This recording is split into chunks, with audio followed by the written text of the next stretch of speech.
जग विरुद्ध इस्लामिक राष्ट्र असं मी का म्हणतोय?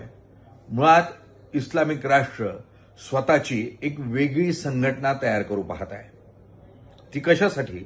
जर कोणत्याही इस्लामिक राष्ट्रावर इतर शत्रू राष्ट्रानं हल्ला केला तर ही सर्व राष्ट्र एकत्र येऊन हा हल्ला आपल्यावर झाला या नात्यानं प्रत्युत्तर देतील.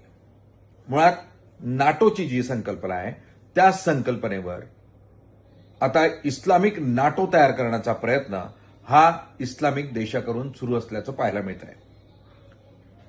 असं का म्हणावं लागतंय? तर पाकिस्तान आणि सौदी अरेबिया यांनी एक करार केलाय.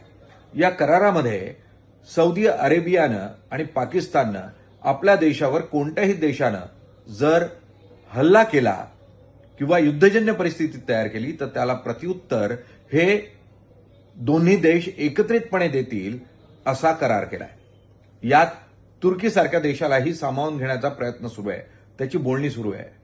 येत्या काळात इराण इतकंच नाही तर इजिप्तलाही आपल्यात सामावून घेता येईल असा विचार सुरू आहे.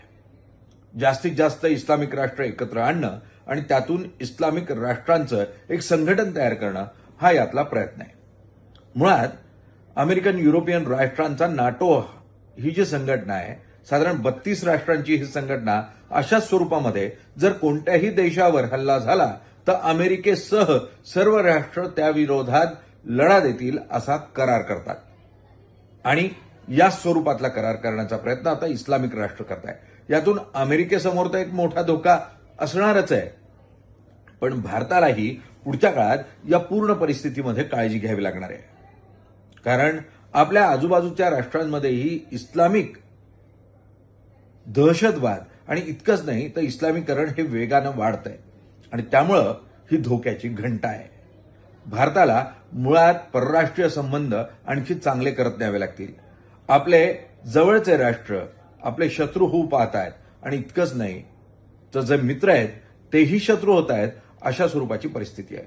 त्यामुळं सरकारला येत्या काळामध्ये परराष्ट्र धोरणावर उत्तम अशा स्वरूपामध्ये लक्ष द्यावं लागणार आहे, अन्यथा परिस्थिती बिकट असेल. आज ब्लॅक अँड व्हाईटमध्ये इतकंच.